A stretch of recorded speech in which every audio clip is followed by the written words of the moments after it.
Hi everybody, welcome to another week of Wrestling with Wrestling. I'm Steve, and can you hear the loud-ass truck coming coming down the road right next to my window? I swear it's not me. It's not Doc, because Doc is right here. I only come through your channel on Thursdays. So, yeah, I got my window open, so there might be a little extra noise, because it's just so damn hot in my neck of the woods. But, speaking of hot, how about that crowd for Raw last night, huh? There's a segue for you. Honestly, I thought it was a really good Raw. I mean, I didn't think there was anything spectacular that happened, but the wrestling itself, I thought, was pretty damn good, even the women's matches. Yeah, and there were. It seemed like there were maybe one or two more matches than they usually have. It seemed like, and some of the matches were kind of short, but there was a lot of, there were a lot of people going to the ring, which I always appreciate, because that's the main thing that brings me there. I'm mostly there for the wrestling. So let's go down the show a little bit, one angle at a time, or one segment at a time. First, we started out with the Shield. The Shield opened the show with a promo in the ring, and so they're definitely still going with Shield and Evolution, and depending on whether or not Daniel Bryan misses the next show, which he very well may, when we'll talk about that when we get to that segment.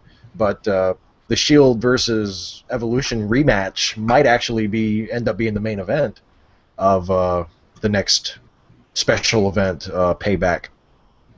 And this was Shield comes out, they cut a promo, the three of them each kind of take turns talking, and then Evolution comes out, and the rematch is on for Payback, and then they also book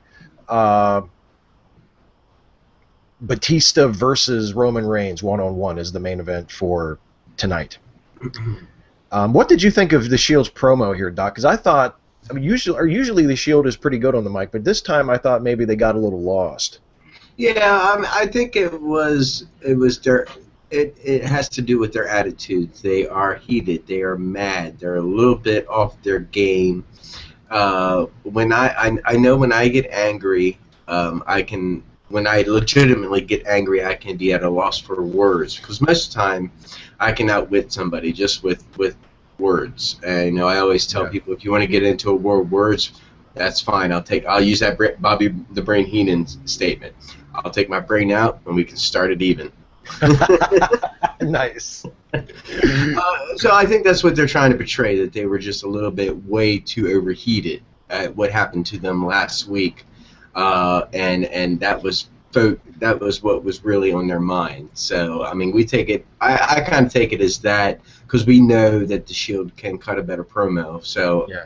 I was just looking at that as not really a night as they were off, because how could all three of them be off?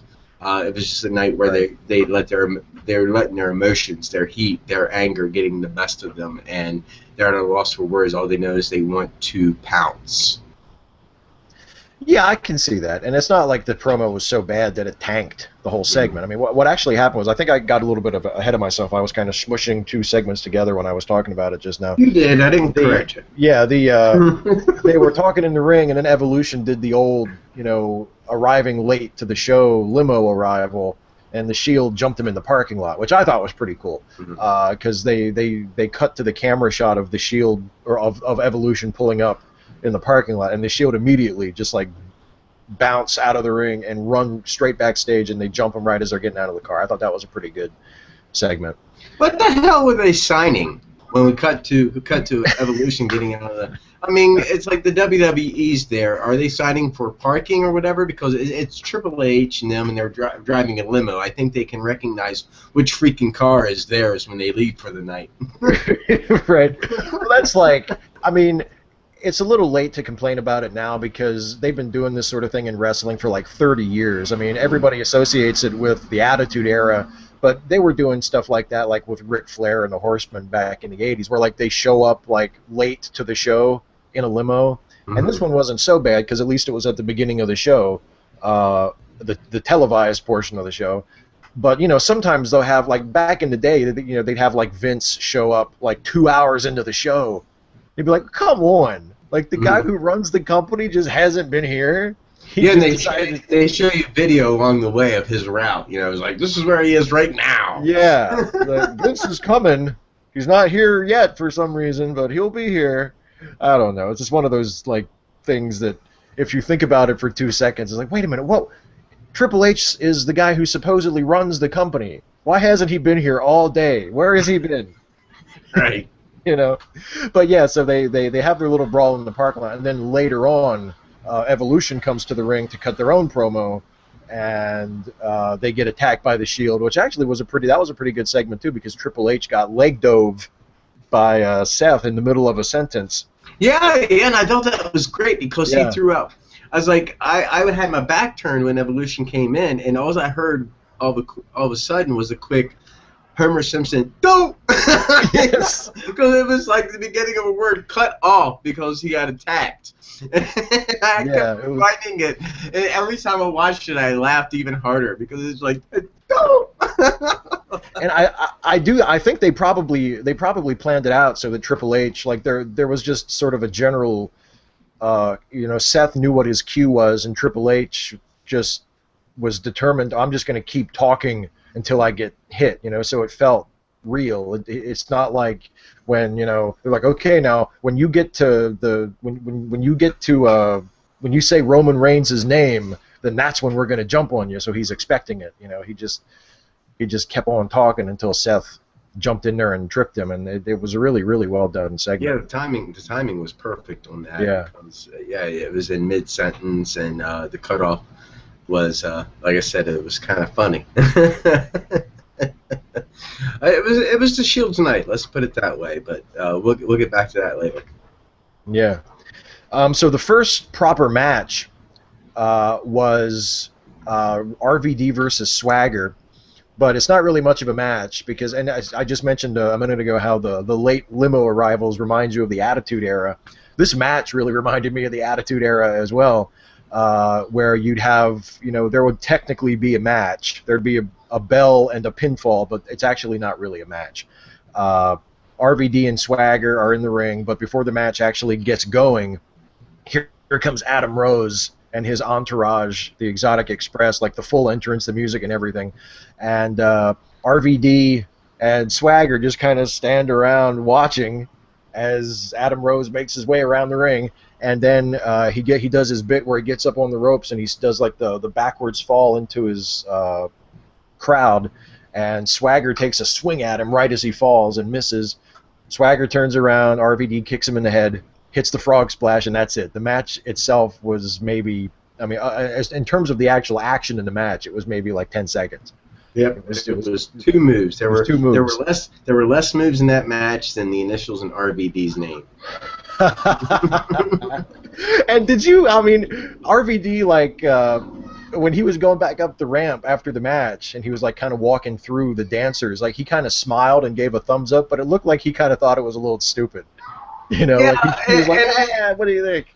Yeah, I thought it was weird because it's like WWE website posted it when the results of the match came and said that, Rob Van Dam's not a lemon, he's a rosebud. And I saw the results last night. This was before I actually watched for all today, and I thought something obviously happened. Did Rob Van Dam join in on the whole Adam Rose movement? And when I watched it, I was taken aback because none of that happened. It was just like he walked nonchalantly back to the back where like he usually does, and he didn't bounce, he didn't dance, he didn't cater to the crowd of the Adam Rose's bunch. So it's like, I thought WWE reported that completely wrong. Rob Van Dam's not, and he's not a lemon, but he's also not a rosebud. Yeah, you're fooling us on that. It's really just to push the whole, and Zeb Coulter, really pushed it at the beginning of the match that he added Adam Rose's name onto the list of people who should be deported. Yeah. And that's really just to further the whole, as we know, angle between Jack Swagger and Adam Rose. So it's obvious now that Jack Swagger is going to be Adam Rose's first opponent when it comes to WWE. Yeah. Yeah, I did think that it seemed like the sort of thing where they just sort of pitched the segment to RVD backstage, and he was just like, Yeah, okay. You know, like yeah, you can only imagine, like, hey, that's cool with me. You know who I am? I'm RVD. Hey, maybe he was like, oh, I get what 2 moves and I'm done.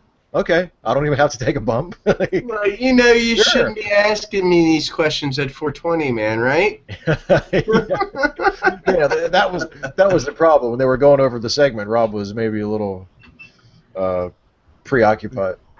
But yeah, so yeah, they're bringing Adam Rose along, and it looks like him and Swagger are gonna be his first program or first match. Next What was do you think about Adam Rose? Do you think that that's an angle that's going to get old really quick? I don't know. I mean, when I saw it on NXT, I thought for sure that it would be a huge smash on Raw, and I don't think it's quite going over like they hoped it would. I mean, yeah, that's the same way I feel. I'm on the fence about it now that I see it on WWE, or what I like to call the big screen. Yeah, yeah. But yeah, it's just I don't know if it's going to float or it's just going to be another Fandango Santino Marella gimmick. I think part of the problem might be just how often they've done this sort of a gimmick. Like, 2-3 years ago it was Brodus Clay, and then it was Fandango, and it seems like now Adam Rose is like this year's version of that, and people are just maybe starting to get a little sick of it.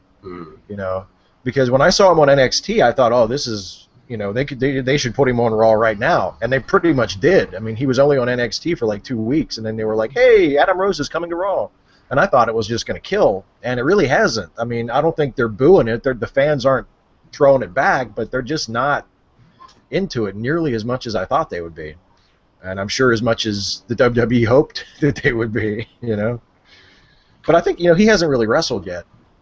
And no, I think that'll be the true test right there. When it comes to Adam Rose, though, the only fault I have with him is and I've said it before, is his prancing around the ring. The way he just carries himself with his hands backwards. For me, that's I don't know what it is. It's just annoying to me, the way he does that. It'll be interesting to see if he can get over as a babyface doing that. I mean, I think if he was working as a heel, that would be easy. Oh hell yeah! I mean, people would hate it, but he's bringing him up as a babyface. It's easy, or it should be easy to cheer for him up until that, because he's got the music you can sing along with and the big entrance, and he's already got the catchphrase, the "Don't be a lemon, be a rosebud" thing. But if he's gonna do like the skipping and prancing around the ring and still try to get over as a babyface, we'll see how that works for him. But in just now at WWE ShopZone.com are lollipops that say "Don't be a lemon, be a rosebud." Go buy them now at WWE Shop Zone. Woo! There you go. I'm sure Adam Rose would really appreciate it. No, you wait. They'll be available. Lollipops that have a heart or something on them. They'll be available. Oh, I wouldn't doubt it. Stands, you guarantee it. They're going to start selling candy. I wouldn't doubt it at all. Yeah. And I'm sure Adam would love that. Adam, we're going to sell some lollipops with your name on it. Oh, great. Do I get a piece of it? Awesome. Next is a Divas match. It was non-title. Paige, the Divas champion, versus Alicia Fox.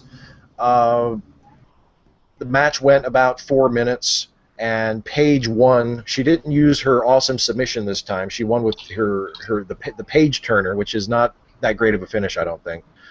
And it was another one where they seem to have been booking Paige a lot as like the underdog in her matches. And not that there's anything wrong with that, because a babyface as an underdog is a really basic pro wrestling story.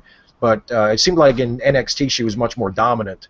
And bringing her up to Raw, I don't know if they want to reinforce that she's still new, that she's the rookie, and she's sort of fighting from the bottom. But this was another case where she kind of took a beating for most of the match and then got the win like out of nowhere. Yeah, it did come out of nowhere. But I kind of have to say that Paige, being in the WWE, coming from NXT, you were the first NXT champion. That was great, and you just defended it from there. Now you're in the WWE, and as Alicia Fox said, none of the divas like you. So you're pretty much at a disadvantage at that point because you have no allies. So they want to push her like that she has no allies, that is her weakness, that everybody is against her in a way where she even gets jumped before she gets a chance to compete, which is what Alicia Fox did. She jumped her, she beat her up, and then they did the whole, are you ready? Do you want to actually fight this match? She agreed, and still Alicia Fox beat her throughout most of the match, and all of a sudden here comes Paige Turner, bam, 1, 2, 3, Alicia Fox loses and throws what we like to call the conniption fit as she goes outside and throws, I don't know what she threw all around. I like to think it's beer because it was by JBL's desk, but she threw some kind of beverage all over the place and did get on JBL. She stole the man's hat. But, man, I tell you, she looks so much better in that hat than JBL does. As she paraded her sexy ass up the ramp and left the arena. Well, you know, Bradshaw never wears it during the show anyway. It's hard to put your headphones around that thing. This is why I wear a ball cap when I do this show, because I have awesome hats. I have a fedora. I have all types of weird hats, but none of them fit head, which sucks. You know, it's like I look much better in other hats than I do a ball cap, but this is the only cap that a headphones will fit. So unfortunately, I'm stuck with it. JBL's in the same boat. Yeah, but you know, how did Jim Ross do it all those years? He wore the headphones kind of behind his head, I think. Maybe I think he wore it behind his head, or he wore like just an extra large hat. But yeah, he did wear his hat. I like the idea of Jim Ross having like an extra large hat so he could fit it over his headphones. Gonna need a couple sizes larger there, partner. Just throw some JR's barbecue sauce on it. We'll slide that bitch right on. Big hat! Big hat! Oh! He's got a big hat! My God, look at the size of that hat! That man's got a family! He's taking control of his head! Oh my God! Damn Triple H! Damn him! Anyway. Oh God, we should really riff to wrestling videos. Could just do. It would be funny to do like commentary on just a really slow, boring match, but do it as like really agitated, pissed off Jim Ross. Like call everything like he clotheslined his damn head off. What is he doing? That man has a family. Oh, he put the audience to sleep with that move. It was so devastating. Call like a headlock takedown, like he just drove him through a table or something. Okay, so. Getting back to Raw, the next segment was Daniel Bryan coming out to announce his injury, and this is legit. He actually does have, one source actually says he has a broken neck. He has a really bad neck injury that he needs to have surgery for, and he's going to have surgery for it this week.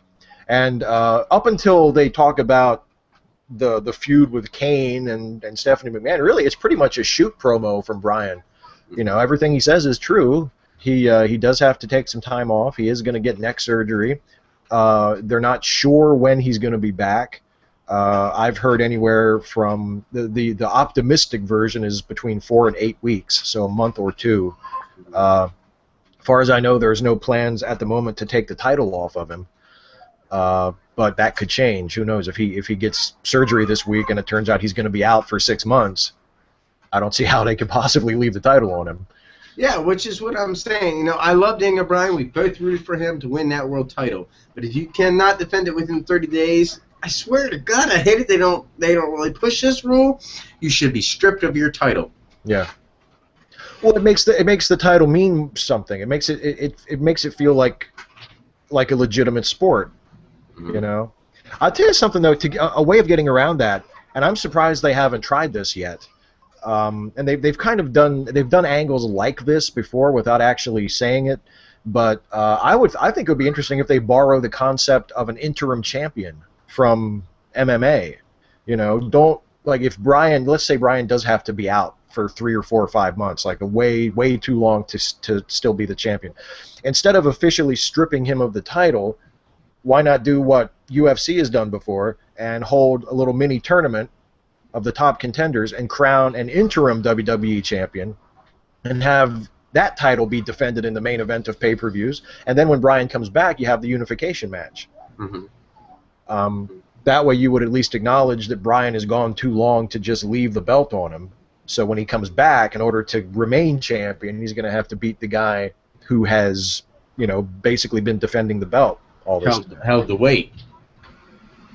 So yeah, I actually like that idea. I never really thought about it because I don't watch UFC very much. Yeah. And because they don't have a channel where you can pay only $10 a month to watch all the pay-per-views. So Right. I'm not paying that much for a UFC fight. If I want to watch wrestling, I'll watch wrestling. Right, exactly. But yeah, I think that's actually a good idea that I never really thought of. Because it does present an angle when the champion comes back, so you have a built-in storyline. Yeah, and like I say, I mean, they've borrowed so much other stuff from MMA over the years. I'm surprised they haven't tried that. I mean, they kind of did it a few years ago with Cena and Punk when Punk walked out with the belt, and then Rey Mysterio won that tournament, and then John Cena beat him up and took the title from him the same night, because that's just what a great hero John Cena is. Yeah. It's one of those things. Why would Cena do that if he's such a good guy? But then they had the unification match at SummerSlam, and they never actually called John Cena the interim champion, but it's the same sort of thing. Both guys have a legit claim to the title. So next up on the show was a six-man match. Speaking of John Cena, six-man tag. It was John Cena and the Usos versus all three members of the Wyatt family. This was a decent TV match. It was about 10 minutes long. It was the crowd was super hot for everything. I mean, it seems like the Usos and the Wyatts lately just have the crowds eating out of the palm of their hands. They're just so exciting. And I mean, Cena always has the "Let's go Cena sucks" thing, no matter what he does. But the Usos and the Wyatts are just on fire right now, especially the Wyatts. And this was a really hot match. And it ended with a clean pin. Cena pinned Eric Rowan after an attitude adjustment. And with the Usos and Bray and Luke Harper going at it on the outside. I thought it was a pretty good match. Yeah, see, I think that this would have been a match that would have been nice for the Wyatt family to win. It doesn't really hurt the Usos as the tag team champions, but it does build upon that storyline of Bray Wyatt getting into John Cena's head. He's already beat him at the last pay-per-view, which really wasn't, like we talked about, really wasn't a very good win. Right. So we need to continue that story that Bray Wyatt is pretty much taking control of John Cena. This would have been a perfect opportunity to do that, but instead, you pushed it the other way, and John Cena got over one of the what I like to call the weaker Wyatt. Because he just doesn't look mean enough. He's got a nice beard, but he doesn't look mean enough. But that's all. That's all I saw out of it. Yes, it was a really good match from top to bottom. I had nothing to complain about. Everybody did their part. It was good psychology in that match, and I thoroughly enjoyed it. But like I said, in the long run, it doesn't further John Cena's weakness against Bray Wyatt. Yeah, you're right. I wouldn't have minded seeing the Wyatts get the win on Cena, because Cena is John Cena. He's pretty much bulletproof at this point. It's not like the people who cheer for Cena are going to stop cheering him because he takes a pinfall to one of the Wyatts in a six-man tag. And you're right. I mean, matches like this that are sort of build-up matches to the main pay-per-view matches. These are the matches where you can give the heel those pinfall victories and give them that ability to look like a threat and to look dominant over the babyface.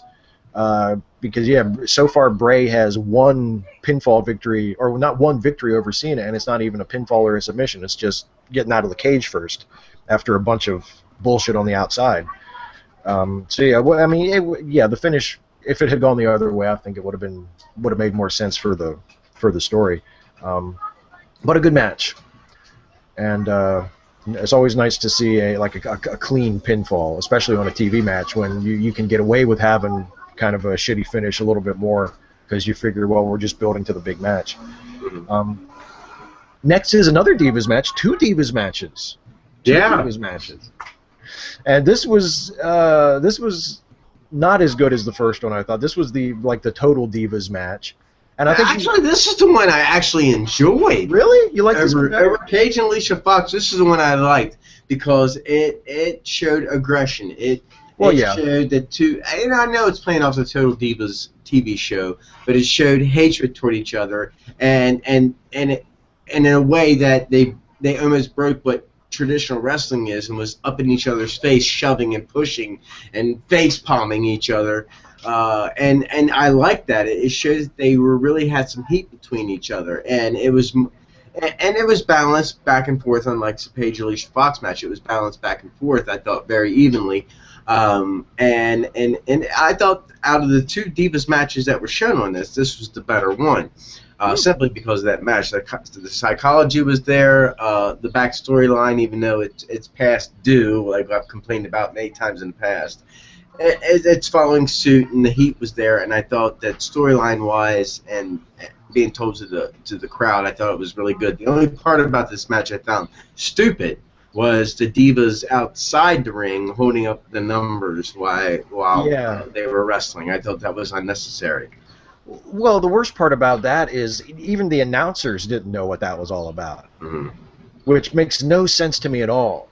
Like, why, whether you're pretending that it's an actual, legitimate sport, or whether you're just saying, fuck it, it's wrestling, who cares, what reason is there for the announcers to not know what is going on? You know, you should tell Michael Cole, okay, listen, they're going to do a bit outside the ring during this match. They're holding up numbers. Here's what you say about that. Like, the announcers had no idea what was going on, so it just seemed like, you know, like maybe the other Total Divas girls just decided to do it just because they were bored. Or it's weird because they have earpieces in their ears, and this is what many commentators in the past have complained about, is that they're not free to talk about what they want because they're always got somebody yelling in their ear what they should be talking about. Right. So it's not just the commentators that had that issue. Why weren't the people in the back that tells them what they should be talking about feeding them this stuff? Yeah, I mean, because that's a great point, because they do often complain about how overproduced they are.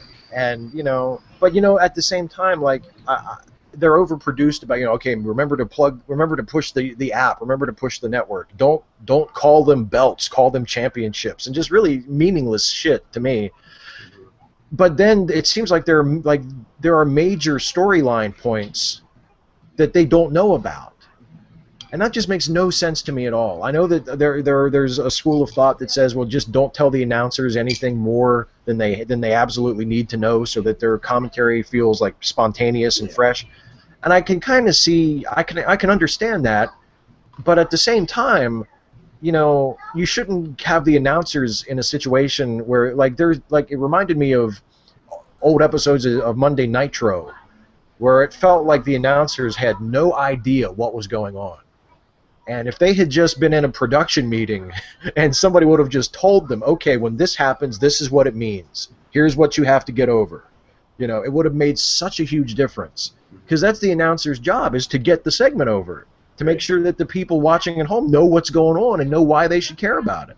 Because they're too dumb to know what's going on. Yeah. If the announcers don't even know what's going on, how are they supposed to get it over to the people at home? It makes no sense. Exactly. Tisk announcers. Yeah, but the Total Divas stuff. I still have never watched a full episode of Total Divas. I haven't either. Yeah. I thought it's just fodder, and I'm not interested at all. I have a hard time sometimes watching a wrestler who's in a film, thinking, my God, he is horrible at acting. I do not want to see the Divas doing it. No. And like you've mentioned before, the whole idea of trying to work that into wrestling storylines in a live show about a show that was taped months ago. I mean, I guess maybe the explanation could be that they just saw the show and it reminded them of all that stuff, and now they're mad about it again, but it doesn't make any sense at all. They did it right with Legends House, though. Yeah, and Legends House was taped like 2 years ago. Right, I know. It's been waiting. Yeah. Okay, so next is there was a Curtis Axel versus Sheamus, and there was actually a cute bit before this match where Rybaxel came out together as a team, and they flipped a coin to see who fought Sheamus. I guess the booker just left it up to them. I don't know how that. Yeah, hey, which one of you guys wants to fight Sheamus? Oh, never mind. Work it out amongst yourselves. Like, my thing is they both had coins. I'm like, wow, you guys are getting paid that much? Just walking down with money in your pocket? Come on. And your tights. Money in your tights. And those hats they had on. They had like red, But I have to give it to Ryback. So they're gluing together and they're being very cohesive as a team. It's something I haven't seen in the past from them, and all of a sudden I've realized that they are in fact gelling well together. So hopefully we'll see some more good things from that team. I agree. It's one of those things where it started out as just two guys getting thrown together because they had nothing else for them, and it does feel like they're really getting into it and trying to form a team. Yeah, I think they're both doing a good job with that. And as I said last week, that's a perfect spot for both guys. Mm-hmm. I mean, I don't think Curtis Axel is ever going to be like a WrestleMania main eventer on his own, and Ryback has some limitations, but he's great as the big monster in a heel tag team. So Axel goes first because they both end up wrestling Sheamus. Axel goes first, and he submits to the cloverleaf,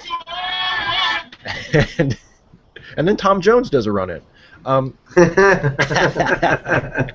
That's my wife. I'm sorry. Tom Jones does a run-in. He pulls that cucumber out of his pants and he smacks Sheamus in the face with it. So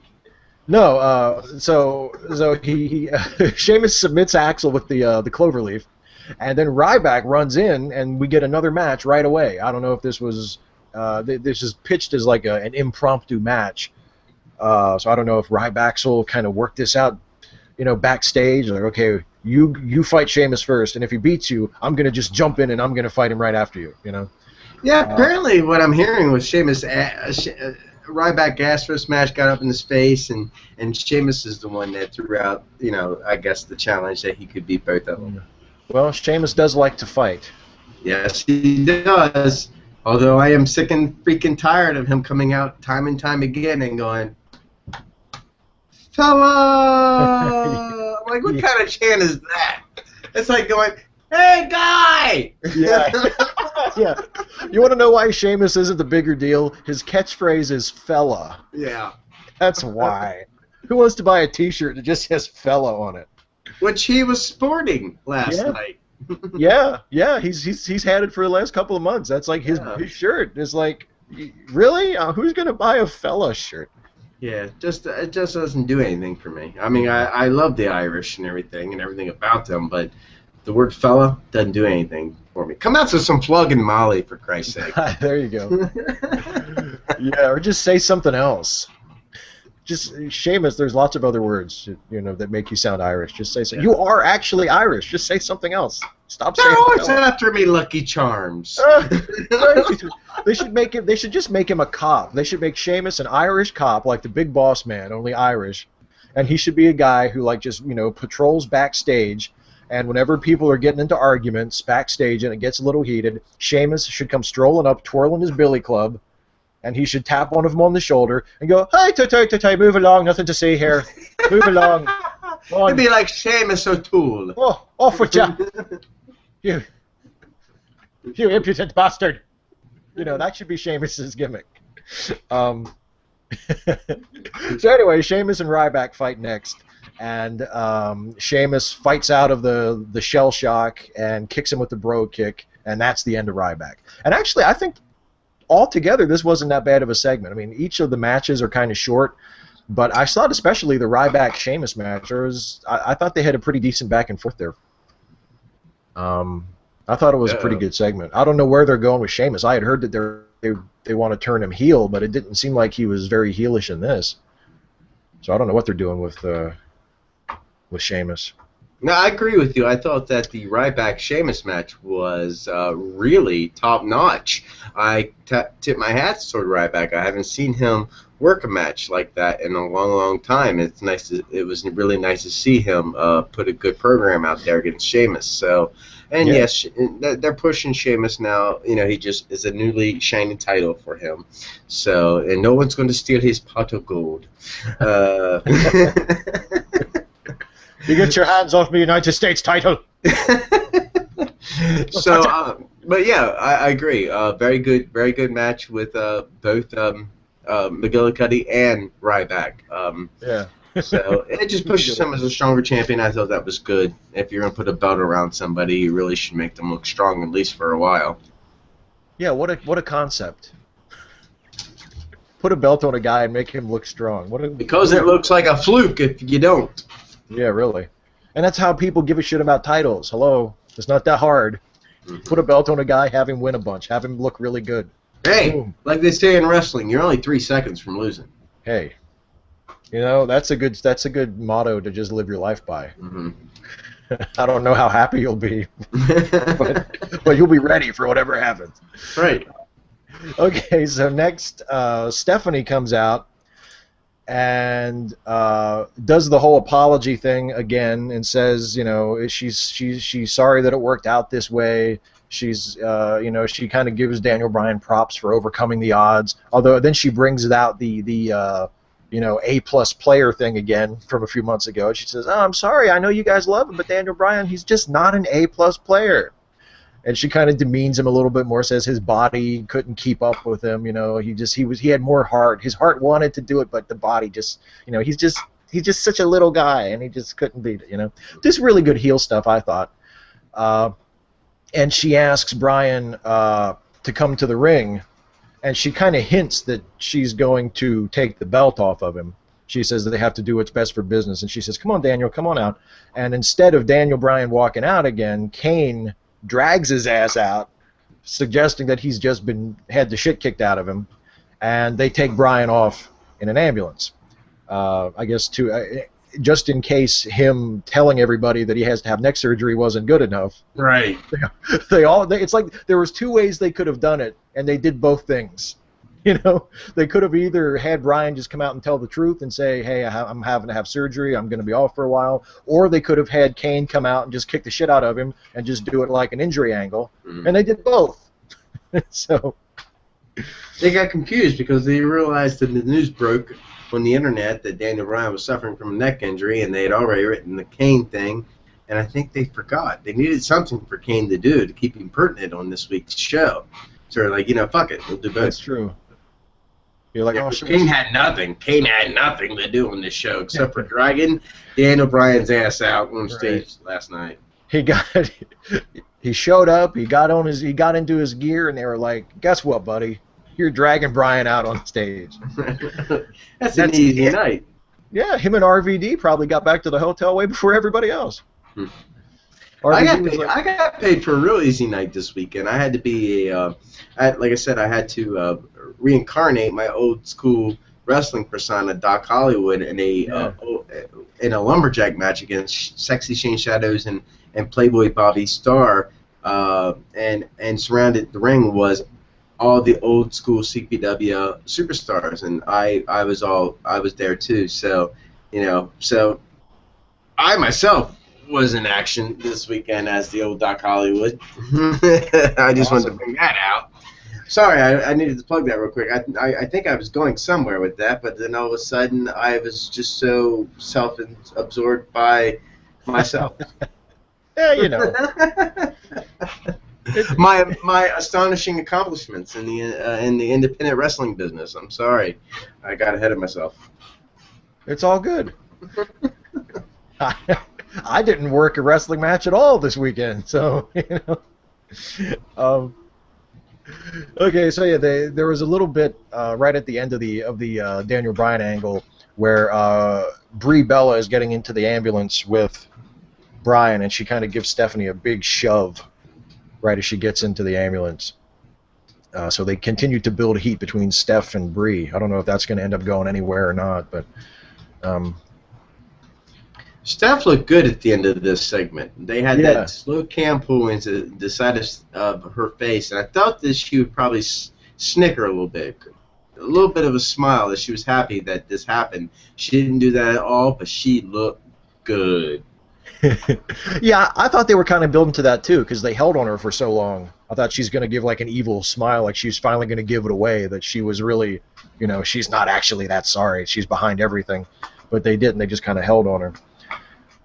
Next is Dolph versus Fandango, two talented guys who are going absolutely nowhere at the moment. Fandango and Dolph go at it for about 5 minutes. Dolph ends up winning with the zigzag because Layla jumps up on the apron and Layla gets stuck and Fandango goes to check on her and Dolph comes up behind him and hits the finish. And then after the match, Fandango says he doesn't even care that he lost because he loves Layla and he confesses his love for Layla.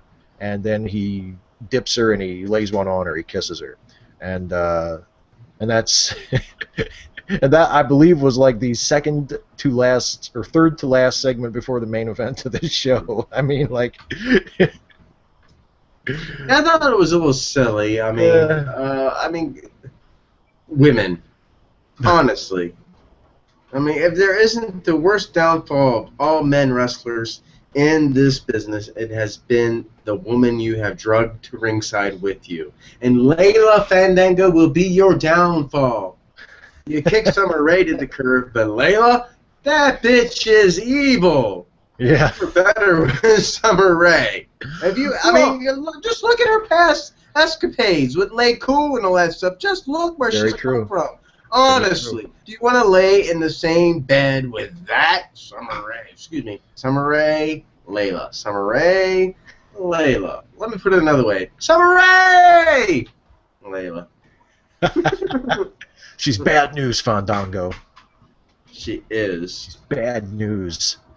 Okay, next, speaking of Legends House, which we're going to talk about in after we get done recapping the show, Hacksaw Jim Duggan, one of the stars of Legends House, comes out and cuts sort of a promo. He gets the crowd to chant USA, and he mentions that he's on Legends House, and then he gets interrupted almost immediately by Rusev and Lana.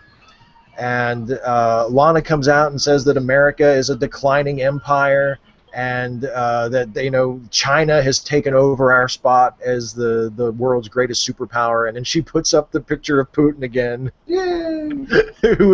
Vladimir Putin is now like at least like the number 2 or 3 heel in the WWE at this point, just for showing the fucker's picture. So I say it's an ongoing push. It's an ongoing push within WWE to villainize Vladimir Putin. Yeah, it's I guess it's like they did with with when Sergeant Slaughter turned heel.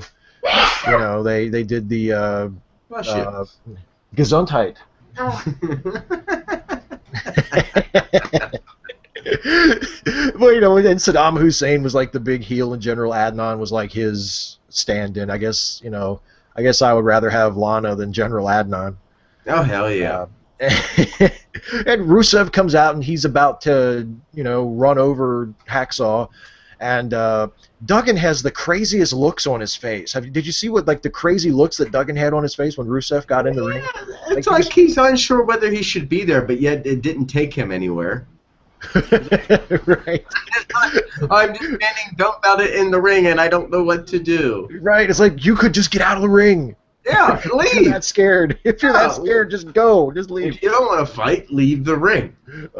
Yeah. But he swings the 2x4 and Rusev grabs it and breaks it over his knee, which I thought was cool.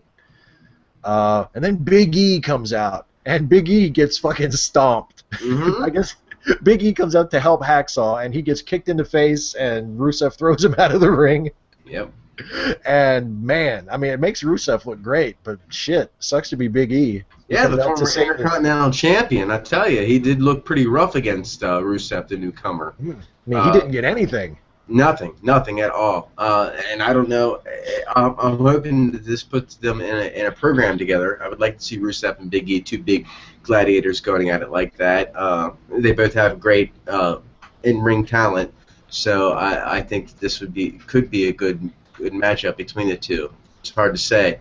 And if it's not, and if it is a matchup, it's really just to further Rusev, because I think that that's the way they're going right now. So is it a smart program for someone like Big E, who just lost the Intercontinental title? Do you want to slip even further down the rungs in the WWE, jobbing to Rusev? Honestly, we all know that it's a business, and as long as you're employed, you got a good job. Doesn't matter what the hell you're doing. But you make the big bucks when you're on top. And I don't know if it has anything to do with what we were talking about, last week or a week or so ago, with Big E, and just the color of his skin. But it's just like all of a sudden, are we going to dog him out to Rusev and not give him any chance whatsoever? I thought that was uncalled for. Yes, I want you to prove that Rusev is that dominant beast, but if we're going to put him in a program against Big E Langston, at least get Big E something at the beginning to piss off Rusev to want to fight him. Yeah, I agree with you. I mean, Rusev should be kept strong. I mean, I wouldn't necessarily have agreed with Big E running in and just beating the shit out of Rusev either, because I think that's wrong for Rusev. But I mean, Big E is such a big guy and so impressive looking, and it just seems a little weird. It makes him look extra bad to be that big of a dude and that impressive and fearsome of a dude, and to run in and just get kicked in the head and thrown out of the ring. So like it's totally right for Rusev, but man, it's not doing any favors for Big E at all. Yeah. Next was Sandow versus Cody Rhodes. And these guys, in case anybody forgot, these guys were actually feuding for the SmackDown World title like less than a year ago. or for the Money in the Bank, like right below the world title. They weren't actually feuding for the title, but it was like a semi-main event program for SmackDown. And now they're in this match, and man, I talked about how hot the crowd was for the six-man with Cena and the Usos versus the Wyatts. The crowd was not so into this one. They didn't really seem like they cared very much. Yeah, which is a shame, because I myself thought this was a great matchup between these two. No, they're not at the main event level, but they gave me a match that I could not take my eyes off of. Sandow performed perfectly. Cody Rhodes performed great. He threw a little cheat move there at the end. Cody Rhodes cheated to win this match. Damien Sandow deserved to win this matchup. Cody Rhodes stole it from him. I don't know if it's the further, possibly Cody Rhodes' turn to the dark side. It could be.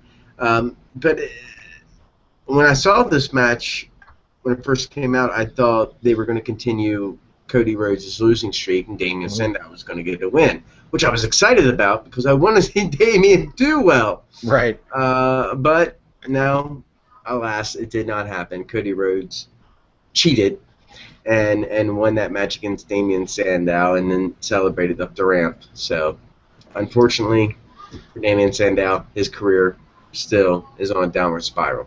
Yeah, and it sucks because they're making that part of his storyline, which is it's always a bad sign. I mean, I hate when they do like it's sort of the same version, a different version of like when they put a guy on a losing streak. And it's like, why are you making a big deal? Why do you make such a big deal about a guy being on a losing streak? That does absolutely nothing for him. Like have him lose a bunch of matches and make sure everybody talks about what a loser he is. Yeah, that'll get people to cheer for him. Yeah, because we've both talked about Sandow before. Like I think he's tremendous and has a huge upside. And it's just hopefully he gets back around to that point where they give him something to do and he can get back on the upswing, because right now he's just got nothing going on at all. Yeah, I think at this point they're going to have to do something to turn him babyface. I think that would get him over, because as heel, I think we've run that well dry. Do something as a babyface just to get him over, then flipping back to heel. To make, then at that point you make him epic, and then when you turn him back babyface again, you got yourself a great worker. Yeah. Next up was the main event, but right before the main event there was a Bray Wyatt promo that's, I believe, sets up a last man standing match with him and Cena for the next event for Payback, which I can't help but notice would yet again allow Cena to lose without being pinned. But who knows? I don't know. That would be the rubber match. So Cena, you would expect that Cena would win that one. Mm-hmm. But it sure would be nice if Bray would win that one. But yeah, so that looks like that'll be the match for Payback. Cena versus Bray 3, and it'll be a last man standing. I'm not really excited as much as I was the first one. It seems like with every outing we have with Cena and Wyatt, I'm more excited with the storyline than I am the actual matches. I think you gave me what I thought was the best matchup. John Cena won it, but I thought it was the best matchup so far at Extreme Rules. Yes, Bray won, but it paled in comparison to John Cena's victory. Mm-hmm. A clean win. It would have been nice to give Bray that. So if you're going to go into 3, and a lot of times in wrestling you don't go any more than 3. It's just one of those rules. So I would probably look for Cena to win this match, and I hope not. If you want to look at the future of wrestling, Cena's been doing this for a long time. Bray's still relatively young, and he has that possibility of becoming a great babyface someday. Yeah, I mean, assuming that Daniel Bryan is okay, and assuming that his surgery goes well and he's able to come back in a month or 2 like they hope, I think right now the best thing that could happen for the WWE creatively, and maybe even in terms of ratings and ticket sales, who knows, would be for John Cena to take a nice long vacation and for Bray Wyatt to go over just super strong at their next match. I mean, have Wyatt just look like he's going to be the next big thing, and just say, John, great job. Take a few months off. He can come back maybe in time for SummerSlam, and build up to another big rematch with Bray. By that time, it'll be 2 or 3 months down the road, and we won't be as sick of it as we are now. And just give Bray a chance to just be the man, and really build him up as like that would-be superstar, and give just clear Cena out, and Batista's probably gonna be going on vacation for a little while pretty soon too to promote his movie. Just free up a little bit of space on the top of the card and let some of the younger guys move up there. And if it doesn't work, you can just say, well, fuck, we tried something new over the summer and it didn't work. But it would be nice to see him try. You still have those fallback guys. You still have Randy Orton. You still have John Cena. Yeah. If you need to fall back on what you've been doing for the last 10 fucking years, by all means. But take a chance. Exactly. Yeah, because I mean they've done a good job bringing up new baby faces. I mean, Bryan is finally cemented as a top guy. The Shield seems like they're actually getting over pretty decent as baby faces. So give Cena some time off and see what happens. And have him make Bray look like a killer on the way out. I don't know. I don't think that's going to happen, but it would be nice. Yeah, I would like to see him go over Cena and then make a bye with a little statement or a little segue saying how he realizes that within the world he lives in the WWE, not everyone's going to get behind him unless he is the cornerstone of this company. What if he's not the representative of this company? If he's not the world champion of this company? And so that after he's done with Cena, and he needs to have a decisive done with Cena, I beat you, move on. That elevates him to move on to that world championship. I think we could have an excellent program with Daniel Bryan if he's healthy and Bray Wyatt. And I would honestly like to see Bray Wyatt go over just to push his dominance. I think that's a storyline we could build upon and make it epic, that he is literally taking over the minds of everything around him, and that includes the WWE, and that pushes him right to the top. I think it's a good cult thing that we haven't seen since the days of The Undertaker. I thought with The Undertaker going out and Bray Wyatt coming in, it was almost a great transition. Yeah, I would love to see Bryan versus Wyatt as a main event program. I mean, I would love to see them run that for SummerSlam.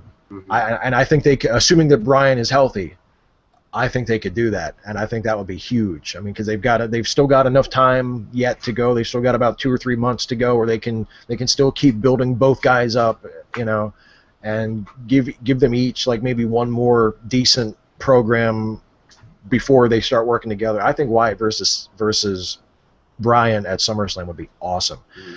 And would be great to see a true main event program with 2 young new guys. No Orton, no Cena, no Triple H anywhere around. You know, just like the next generation, the new guys main eventing the show. That would be. And every fan is invested in that matchup. They Oh, have an absolutely. interest for one side or the other. Absolutely. And you know, since we're talking about the new guys coming up, before we get to the main event of Raw, which was more Shield versus Evolution stuff, what do you think? Have you heard this? Doc, there have been reports on from like the dirt sheets or WWE insiders that there are people in the company who feel that Bryan is only over because of the yes chant. And Yeah, I did read that report. They think that the yes chant is more over than Bryan. yeah, the chant is over, that. but he's not. Yeah. What do you think about that? I think that's a bunch of shit. That's what I think too, but go ahead. Sure, it's fun. I imagine you have fans out there that are chanting yes because it's a cool thing to do. They're not familiar at all with Daniel Bryan Danielson's line of work from before he became a WWE superstar. The man is yes, he stands shorter than I do, but he is a top-notch, excellent wrestler, can go toe-to-toe with anybody. So to say that he's not over with the fans as much as his yes chant, I would probably lean more toward that because, you know, you got people in other sports venues doing the yes chant now who they may be wrestling fans, they may not, but it has spread to other venues. It's the yes chant, honestly, that has really gotten Bryan over, along with his ability. I'm not taking anything away from his ability, but I do agree that it takes a catchphrase in wrestling to get you over. You know, do you smell what the doc is cooking? But it does take a catchy catchphrase to get you over big time in WWE, and the yes chant was one of those things. You know, da da da da da da da da would have been nice, but you can't print all that shit on a T-shirt. Well, the thing that irritates me about it, because I read a report about it, I think earlier this week or last week, that there are people in the company apparently that feel like the chant is more over than Bryan is, and then our friend Dick Coughlin, who was a guest on the show after WrestleMania, he asked a question on the Pro Wrestling Report about, he basically challenged one of the co-hosts of that show, David Hero, who with David Hero it's hard to tell whether he's working or whether he really feels the way he really believes the things that he said, because he kind of heels on the show a lot. Mm-hmm. But he's another guy who has said, well, Bryan's not really that over. It's just the chant that is over.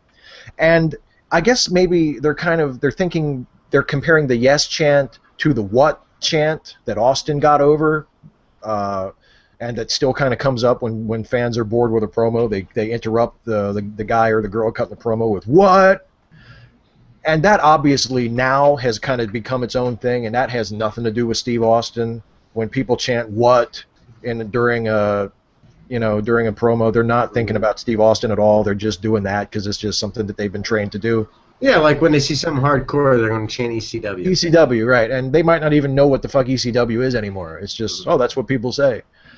But it seems like the yes chant is very specific to Daniel Bryan, you know? And even more specific to Daniel Bryan is when they chant Daniel Bryan, which they do a lot. Like, it's not that they're just chanting yes just for something to do. They're fucking totally behind Daniel Bryan. They chant Daniel Bryan. Whenever he goes out and cuts a promo, even when the promo he cuts isn't that great. And frankly, there have been a few times in the last couple weeks where he's cut a promo and I feel like he could have done a little better. He could have been a little more exciting. He could have he could have interacted with the fans a little more. It seems like he came out and just kind of talked, and they were hanging on every word he said. He's over. He's very, very over. And how you can be at the live shows and hear people chanting yes, and hear people chanting Daniel Bryan, and hear people popping in his matches for everything the guy does whenever he makes his comeback, and say, well, it's just the chant that's over. He's not really that over. I just don't know how you can think that. Like, how can you think that? And they say, well, he doesn't move as much merchandise as John Cena. Well, nobody does. Yeah, if you look at last month's status on WWE Shop Zone, there was a change in guard. There was someone who actually sold more merchandise than John Cena last month for the first time in a long, long time, and that was the Ultimate Warrior. And that is the only person that beats John Cena on his merchandise. Yeah, Cena's just because the kids all love Cena, and parents, who have kids who are into wrestling, or parents who are wrestling fans themselves, they get the Cena gear. It's like the Hulk Hogan of the 2000s. He's a merchandise machine. Yep. But yeah, anyway, I just wanted to. I thought we would see eye to eye on that, but yeah, that's something that just irritates me. Like, you have this super hot guy on top, and you're making excuses for why he's actually not that hot. Like, come on. Yeah, I mean, he was a great superstar, but honestly, kind of bland. He was your Bret Hart type of superstar, which he had all the freaking talent in the world, but didn't have a whole lot on mic skills. And that yes chant, honestly, pushed him over the top. And that is what made him a bona fide A-plus player, no matter what Stephanie says. Right. That's what made him the player, because now he can wrestle. Now the fans like him. Now he's got the catchphrase. Now he can sell T-shirts. He is your superstar. Yep. And it's they've gotten behind guys in the past who were a hell of a lot colder than Bryan is, and they've stuck with it a lot longer. I mean, let's remember, Shawn Michaels wasn't always, the showstopper, Mr. WrestleMania. I mean, he was always a fantastic wrestler, but there were periods where, like Shawn Michaels' first world title reign, even though he had some terrific matches, he wasn't exactly lighting the world on fire in terms of ratings and in terms of house show attendance and that kind of shit. I mean, so let's, it really gets on my nerves when people are like, Bryan's not that over. Yeah, remember, like, Big Daddy Cool was champion. Ooh. Yeah. Remember when the Big Slow was champion? The Big Slow. There are a lot of people who are less worthy of carrying that championship around than Bryan Daniel ever was, and that man can work his ass off. Yeah, absolutely. He's ever bit as good as Bret Hart ever was. I agree with that completely, and I love Bret Hart. Will be.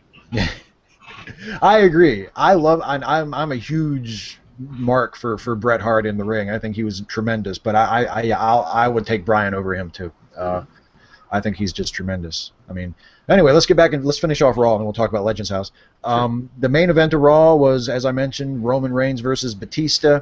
There was a lot of back and forth between the other members of Evolution and the other members of The Shield.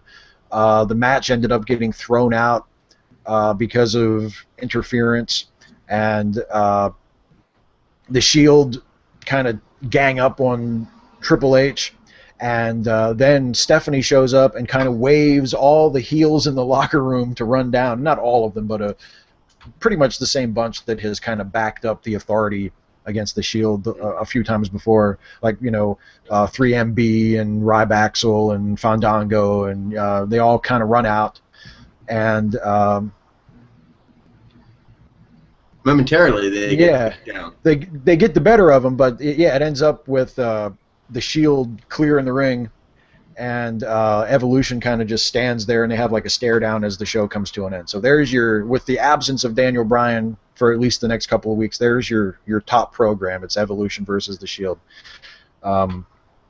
So I think that'll be good too. I mean, I think we're equally as interested in where this is going as well. And at first I wasn't all that great about it, but it has become a program I've been interested in.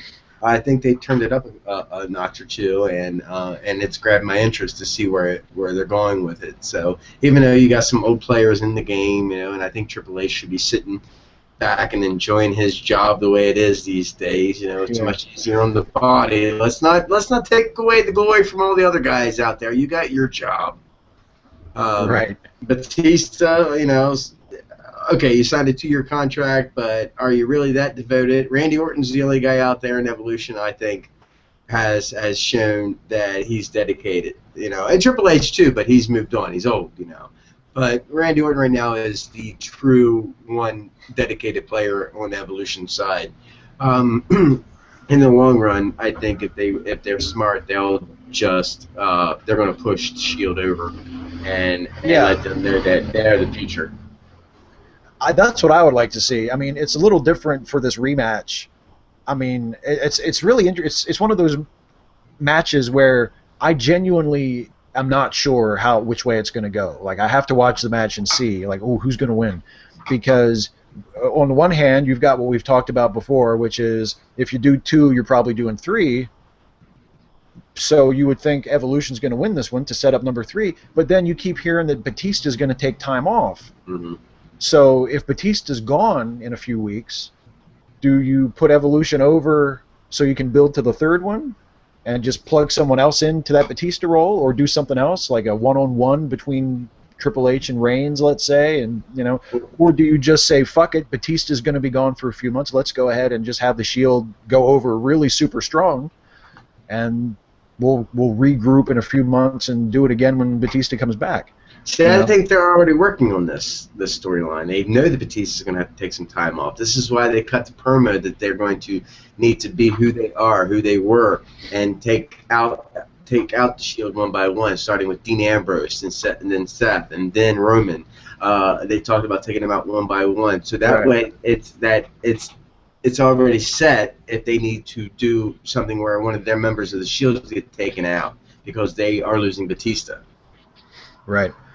And that, I mean, that is a way, because all 6 guys in that program, I think, are capable of pairing off and having at least a decent match, or at least a match that people would give a shit about when they were watching it. That's a way you can kind of give the program a little bit, some more legs. You don't have to just keep doing a 6-man and then another 6-man and then another 6-man. Like, you can split it up and do tag matches or one-on-one matches as you go to kind of stretch it out.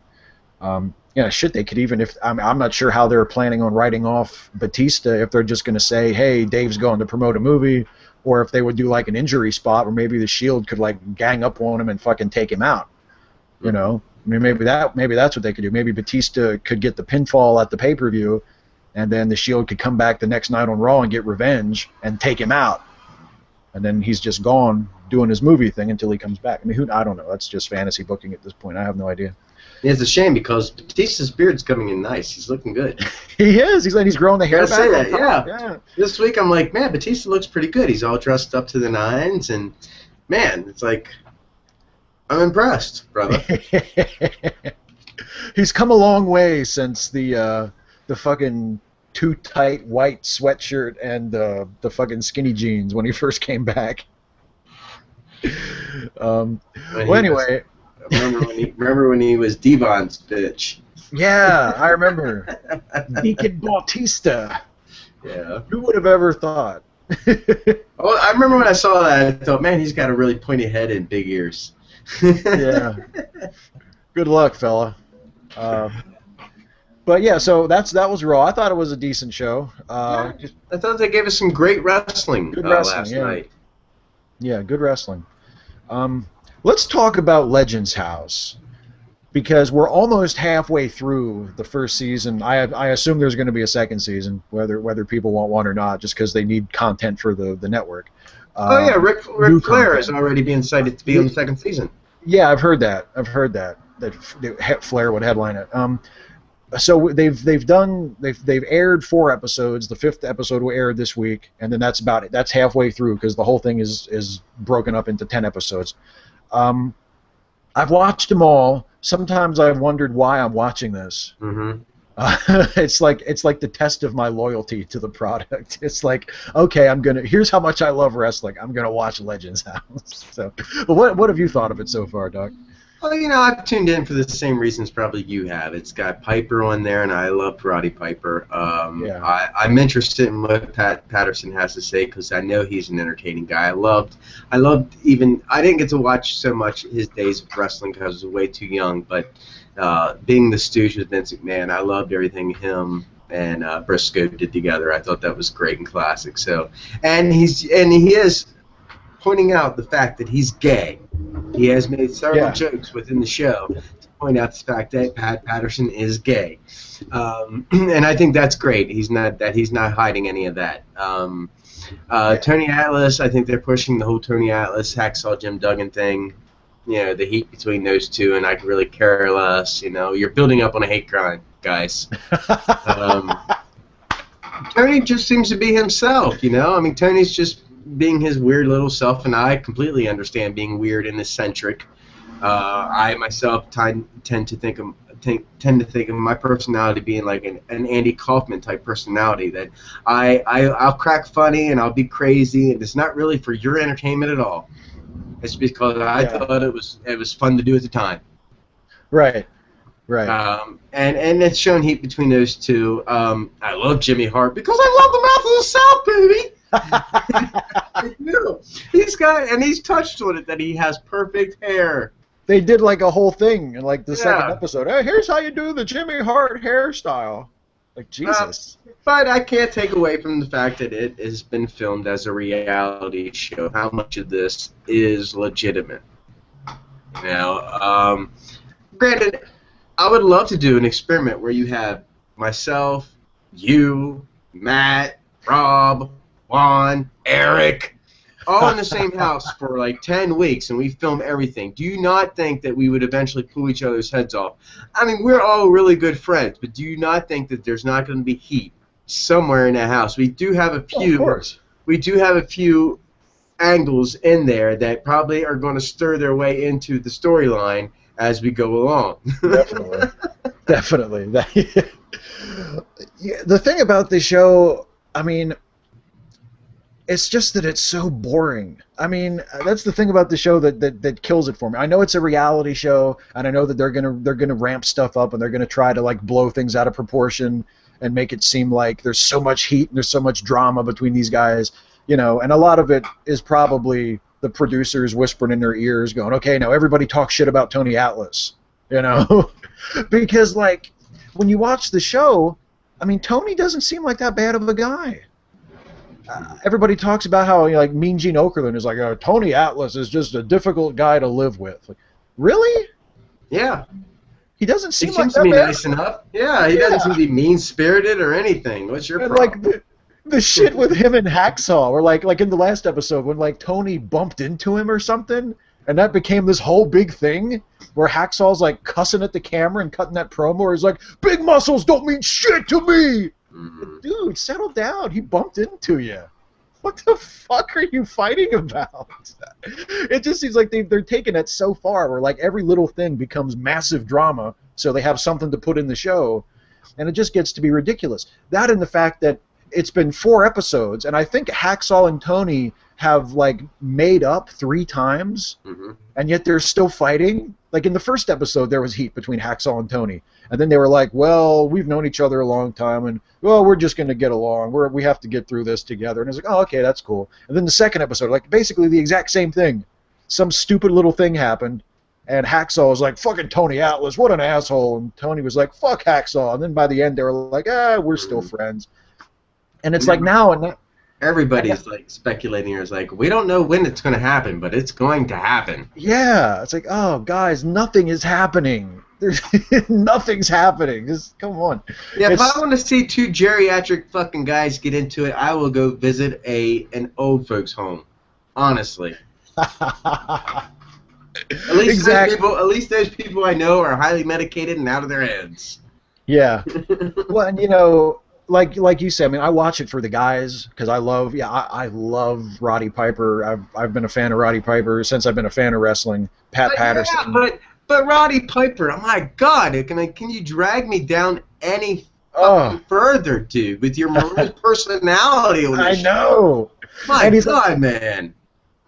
And when he went up to Tony, like on that last episode, and he was almost like, looked like he was ready to cry. He's like, Tony, you haven't been yourself, brother. I mean, maybe you just need to get some sleep. Like, he actually says this to Tony Atlas. Maybe if you got some sleep. Like, what? Like, people are watching this, man. There's nothing happening. Well, and the other thing is, I mean, I've kind of always known this about Roddy, and it's not just to single him out, because I think a lot of old school wrestlers are like this, because it's just the way they were taught. But Roddy Piper's full of shit. I mean, I just don't think you can believe a single thing that the guy says. It's not that he's a liar. It's just that he's always working. You know? I mean, I think if you were like a close friend to his and you asked him a question, I don't think he's a liar. But when he's on camera or when he's in front of people, he's just always working. So whenever Roddy tells a story, you can't really believe the story. You know, so like when he talks about like, oh man, it's so hard for me to be away from home, and I feel like I really want to drink, but I quit drinking, and you know, like or in the first episode when he was like walking around outside at the end of the episode, like I just got to get outside. I mean, part of me is thinking, well, maybe there's a little bit of truth to that, but part of me is thinking, wow, he is really just milking this for all it's worth. Yeah, like he's working. Yeah, we know that out of all of them, Roddy Piper is the actor. Yeah. Right. Well, you know, I thought that too in I think in the second episode when Gary Busey. Sorry, Nick. When Gary Busey was on, and the wrestlers were all like sort of getting after Gary Busey's ass because he was an actor, and I was like, well, what the fuck are you, Piper? I mean, yeah, you're definitely a wrestler, but Christ, what have you made, like 20 movies? Like, you're an actor too, bro. He's like, Gary Busey, he's some actor. Like, well, so are you. What are you talking about? I love Gary Busey. Me too. I love Gary Busey too.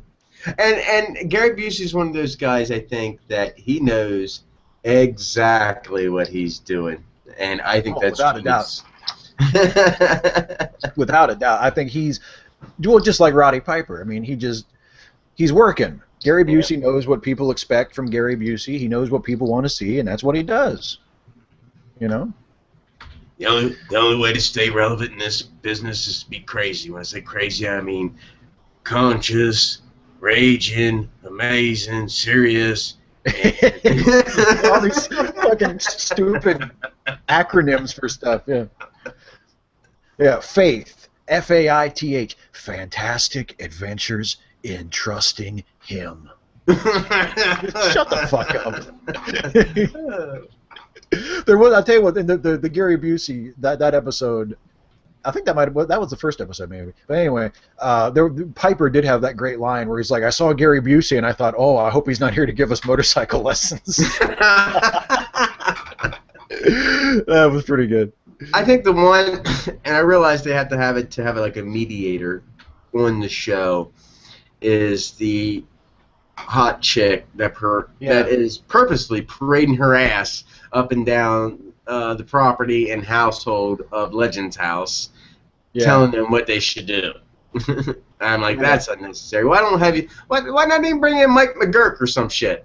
There you go. Blast from the past. Yeah, really? You want to have Legends House? Make the mediator a legend too. Gene would have fit that role perfectly. Yeah, exactly. And people would have recognized, hey, that's the lady announcer chick from back in the day. Well, you know, the thing about her is, the thing that I find interesting is how some of the guys are being like openly perverted about her. You know, like Mean Gene would be like, and then we were graced by the presence of the lovely Ashley, and they're like making no effort to hide the fact that they're a bunch of old, horny perverts. But then there's other guys like Tony Atlas. Just seems to be kind of just like, oh, hey, you know, like just doesn't really give a shit. Like I remember, I think it was the most recent episode when she came into the house and she's wearing like a short skirt and like all sexied up, and Tony was in the living room and he was the first person that she saw, and Tony was like working on something, he drawing like a picture or something, and she's like, hi, Tony, and he just kind of looks up and goes, hey, and goes right back to what he was doing. Like he just doesn't give a shit. I have to ask you, out of all the members of Legends House, who at this point would you say you don't mind and you like is likable? Well, I mean, I like them all, but I think. Let's say they were all being voted out every week. Who would be your top guy? I really like, at this point, I really like Hillbilly Jim. Exactly. I really like gonna Hillbilly Jim. I love Hillbilly Jim. I'm like, Yeah. dude can't do any wrong yet. No, and he just seems like laid back about it all, and he's just like, whatever, I'm doing Legends House, and he's not like trying to get into any of the drama, and he's not like trying to be funny. He's just kind of hanging out and doing his thing, and yeah, I really like Hillbilly Jim. So that's why I asked you. I felt, with great minds like ours, we probably were thinking alike. That Hillbilly Jim is probably the most likable character on that show right now. And I think he's the one who's the most liked by the people in the house at this point in the show. Like he's the only one where like he hasn't really stirred up any drama or provoked any tension. I would have loved to have seen him manscape last week.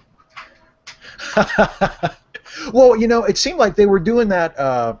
They were doing the waxing on him, but it seemed like nothing was coming off. Because like he's got like these guys they haven't been active wrestlers, especially Hillbilly Jim. I don't think he's worked for God, I don't even know how long. So it's not like they shave anymore.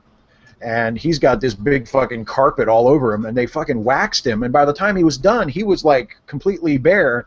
Oh, but yeah, man, they did wax him. I'm sorry. Yeah, but like they kept cutting back to like the wax getting pulled off, and every time I'm like, man, nothing's coming off. Like he didn't look any different. It was just growing back in as soon as I could pull it right off.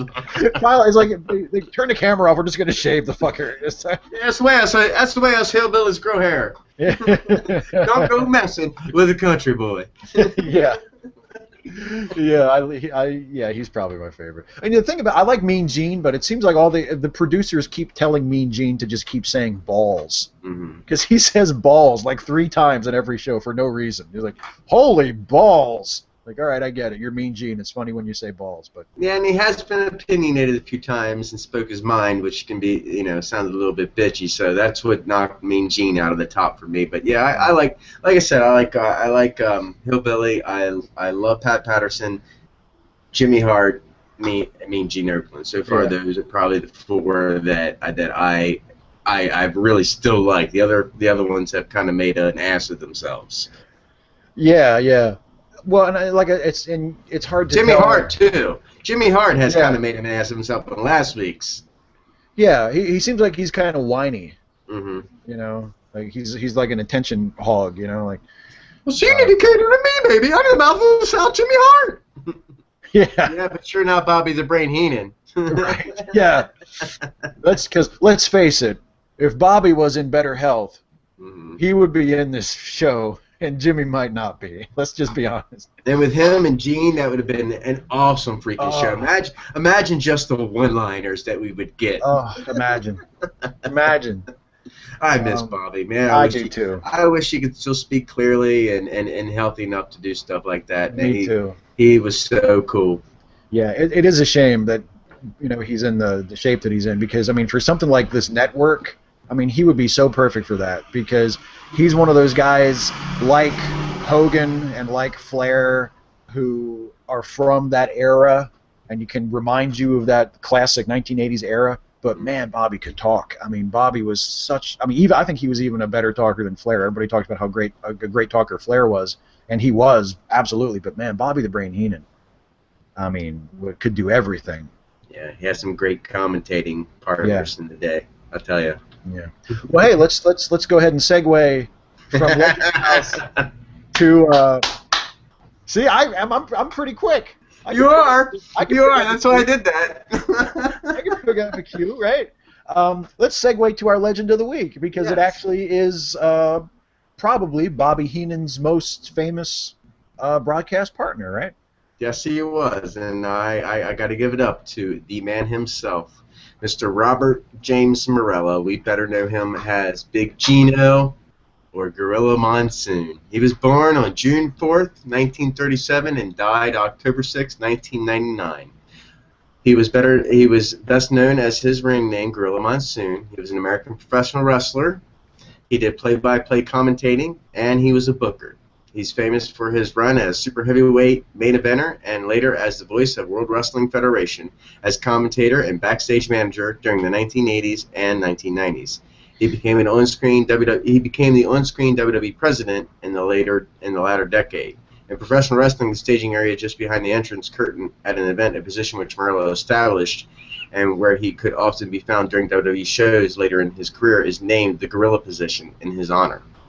So that position, right behind those curtains where everybody sits and before wrestlers walk out, that is called the Gorilla position, named after a great man, Gorilla Monsoon. Now, Gorilla was a really, really big guy back in the day. He had wrestled some of the great. His early career, he was a babyface, and he had faced guys like Jesse Ventura. He first wrestled Bruno Sammartino for the WWF title on October 4th, 1963, at Roosevelt Stadium in Jersey. Monsoon qualified by winning a partially televised Ring Wrestling magazine tournament where he pinned Killer Buddy Austin in about a minute. But when it comes to Gorilla Monsoon, when it comes to my experience with the man, I didn't really get to see him do much wrestling. YouTube wasn't available back then, and WWE didn't have old school shows. So my experience with Gorilla Monsoon was really his commentating and his ability to portray the story that you're seeing on TV. His one-liners, your miscarriage of justice. His work with Bobby the Brain Heenan, who we mentioned, was unprecedented. I mean, those two, comedy-wise, were like Abbott and Costello. That to me is how legendary those two were as a commentary team. As you know, Gorilla had a son. He was a referee in the WWE. Joey Marella was his son. You may remember him as he refereed the Andre the Giant and Hulk Hogan match at WrestleMania 3. He passed away in a car accident long before Gorilla did. His son passed away in a car accident, and it was around here.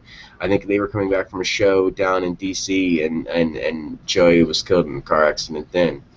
So as we all know, the Gorilla Monsoon is honored in the WWE Hall of Fame, where he should be, not just as a wrestler, but as a commentator. I think that his work in the broadcasting booth far exceeds anything he's ever done in the wrestling, simply because he was done wrestling when wrestling went like mainstream media. So the majority of people really should just know him as a commentator.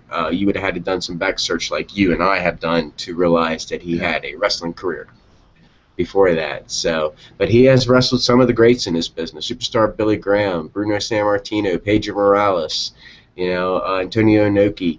I mean, he has been around this world. This is why this man is considered a legend, and why I wanted to talk about him, because there is probably not a legend in this business that has not come up against the big man Gorilla Monsoon. Yep. And one of probably the most influential announcer in the WWF ever had. I mean, because everybody who took over that lead announcer position after Gorilla, I mean, even Jim Ross was sort of filling in that role. I mean, Jim Ross, by the time he came to the WWF, he had been the lead announcer in Jim Crockett Promotions and WCW for probably 15 years, and maybe not that long, maybe 7 or 8 years, but for a long time. And he wasn't doing the exact same thing that he did in WCW. He was doing like the Jim Ross version of Gorilla Monsoon, where it's not just about calling the moves, it's about telling the story and having like interaction with your partner, because the interaction really between Gorilla and Jesse the Body and Gorilla and Bobby the Brain, I mean, that was almost as entertaining as a lot of the matches. And that's something that the WWF has really tried to replicate over and over and over again since Gorilla left that announce position, with Vince and Jesse, with Jim Ross and Jerry Lawler, especially in the early years before Lawler basically turned babyface, when Lawler was still trying to play heel as a commentator. His interaction with Jim Ross, it was like a sort of trying to recreate that template of Gorilla and Jesse the Body, or Gorilla and Bobby, because that's where that whole babyface lead announcer heel color commentator thing started. in the WWF at least, was with Gorilla, and he was great at it. And yeah, you talk about like his catchphrases. The one that I always remember is when he would talk about the irresistible force meeting the immovable object. You know, the irresistible force is about to meet the immovable object. Or when they'd have a guy in the ring who wasn't a very technically proficient wrestler, and Gorilla would say, "I don't think he knows the difference between a wrist lock and a wristwatch."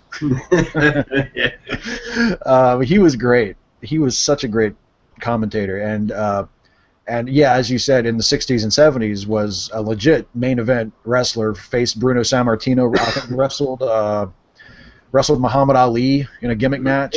Yeah, forgot about that. Yeah, I mean, he was a big deal. And then behind the scenes, he was Vince's number 2 guy, like, for years. And that's why they call it the Gorilla position, as you say, because he was the guy that Vince trusted to run the show when Vince wasn't around. I mean, that's a big deal, you know.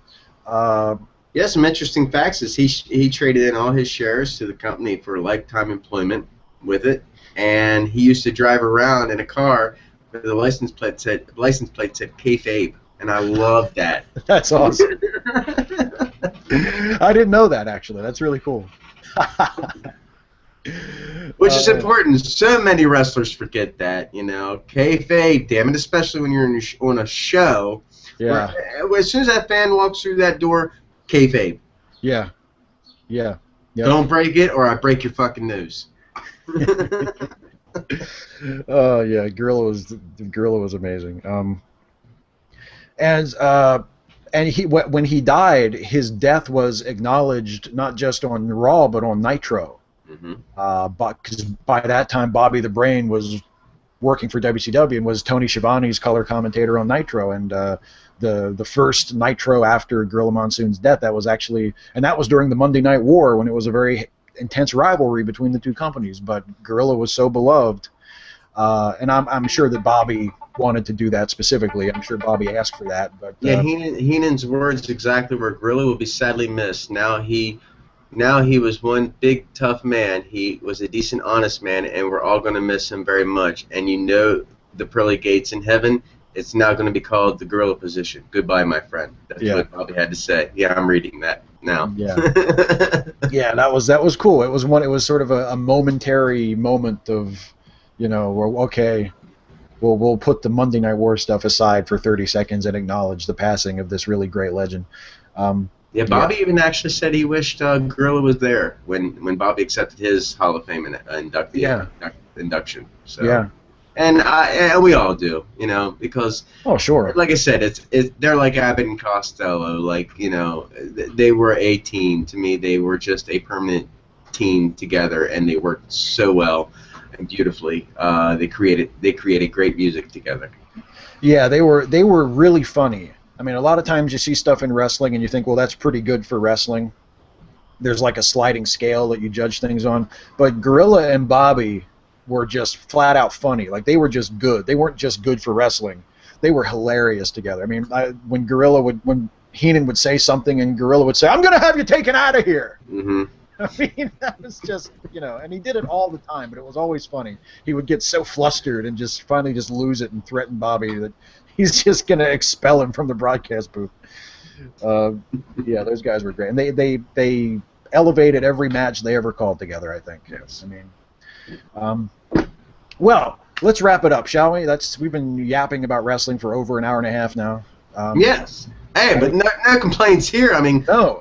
My wife's not home, and yours is just sitting behind there doing something on her own self, or, you know. So, hey. Yeah. We can talk about it all night. That's great. And, you know, she actually are busy.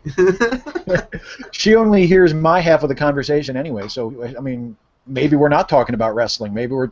Oh, hi, honey. Oh. Hi. That is Ashley. That's my lovely wife. She is also one of the stars in Neon Real Entertainment's movies. So is Steve Beer, and so is myself. So we all do have something in common, is we are all movie stars. Exactly. Exactly. We're all movie stars. We're not all wrestling fans, but we're all movie stars. That's right. Okay, so, Doc, let's call this one put this one in the books, and we'll come back and do this again next week. What do you say? Yes, sir. Sounds good to me. All right. I'm going to put this episode in a sleeper hold and count it out. The arm has fallen 3 times. The show is over. Thank you guys. Thanks, Doc, as always, for joining me. Thank you guys for watching. We'll see you next week. Thank you.